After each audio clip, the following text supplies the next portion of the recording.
Great cup of tea. You probably think of, rolling hills in Asia, or maybe an afternoon ritual in the UK. For sure. But Australia has this really powerful tea story that's been brewing right in its own backyard. It really does. So the mission for our deep dive today is this.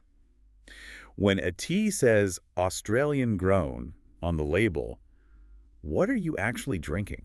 And that's a great question because there are two completely different answers. Exactly. We've got this dual history, the introduced classics on one hand, and the ancient native brews on the other. Yeah, right. So to get a clear picture, we should probably start with the first category, the one people might be more familiar with. The introduced teas. Exactly. When we say that, we're talking about the classics, black tea, green tea, white oolong. All the usual suspects. Yep. And they all come from just one plant species, Camellia sinensis. It was originally brought over from Asia, but it's really thriving here now. So where are these Australian tea fields then? I mean, are we talking about small boutique farms? Some are, but the major ones are. Well, they're huge operations. You find them mostly in far north Queensland and northern New South Wales. Tasmania too. In Tasmania, yes. Brands that you might even recognize, like Narada or Daintree Tea, they're grown, harvested, and processed entirely on Australian soil. So it's a completely local supply chain for what we think of as a global product. That's the key. And these farms produce millions of kilograms a year. It's a serious commercial industry, giving you that classic caffeinated cup of tea. Okay, but that's only half the story, isn't it? While all that was happening, there was another tradition already here. One that predates it by tens of thousands of years. Right. Long before any colonists arrived, First Nations communities were steeping native plants. And this wasn't just for a casual drink. No, not at all. This is about deep cultural significance. These plants are used in ceremony, for medicine. It's about a fundamental connection to country.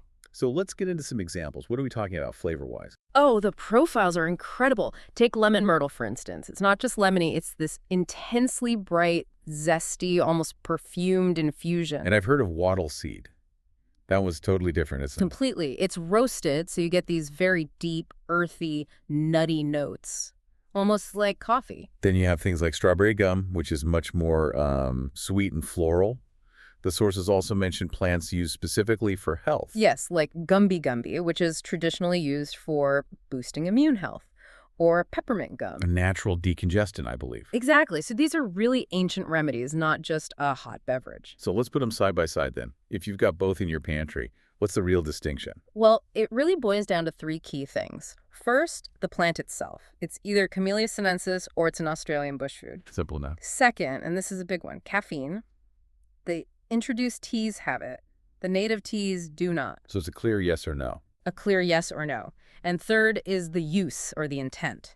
One is for, traditional daily drinking, and the other is rooted in healing and ceremony.